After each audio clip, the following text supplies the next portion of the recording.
Welcome back to China Price Watch, where we're looking at China's nascent shale gas industry. Faced with a dearth of experience and pressing capital needs, China's opened up the development of the domestic shale gas industry. The government broke old patterns when it recently opened up bidding on a new shale gas project to smaller private firms. Earlier this month, China's Ministry of Land and Resources accepted bids on a range of shale gas projects across southern and western China. The China Business News reports that in the 1.5-hour window, the ministry received 152 bids from 83 enterprises. What was especially novel about the process was its openness to China's private firms. In the past, bidding on comparable energy projects was dominated by China's gargantuan state-owned enterprises. Firms like Sinopec and CNOOC have both the massive amount of capital and the government connections to secure a place on large development projects. But for the October auction, the Ministry of Land and Resources lowered the capital requirements to just 300 million yuan, or around $50 million. The China Business News reports that 1/3 of the bidders in the process were private enterprises. Though these firms may not be the juggernauts of China's state sector, they may have a lot to offer the budding shale gas industry. The Financial Times quotes La Banyu, an energy analyst at Jefferies in Hong Kong, on the introduction of small firms. Quote, "Innovation in oil and gas has always come from crazy small entrepreneurs. China is trying to do it right, trying to create innovative small exploration and production companies." In addition to that entrepreneurial spirit, these firms may also be able to relieve some of the industry's massive capital burden.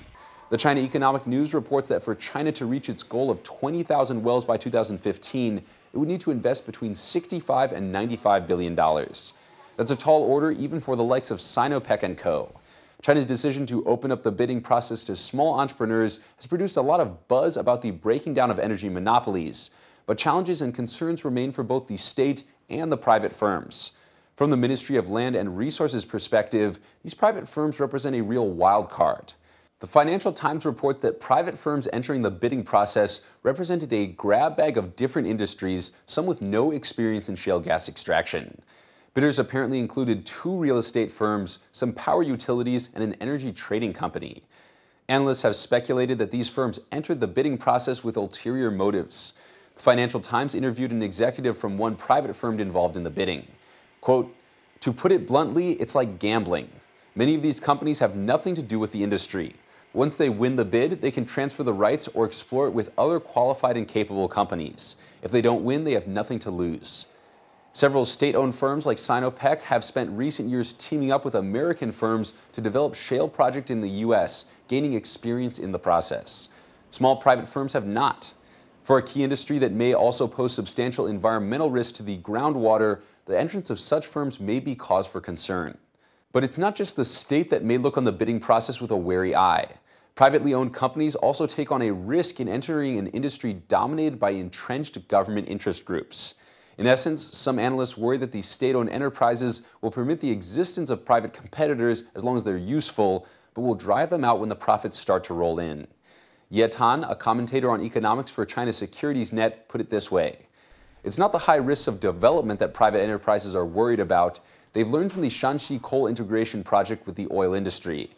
The widespread concern among private enterprises is of shutting the door and kicking the dog. Once the project starts to bring in profits, they'll be kicked out." With substantial risks for both government planners and private enterprises, this new public-private cooperation on shale gas development will be a delicate tango. Here on China Price Watch, we'll keep you up to date as the bids are sorted out and the projects begin. Don't go away, because up next is our question of the day, where we get Beijingers' take on cooperation in shale gas exploitation. Stay tuned.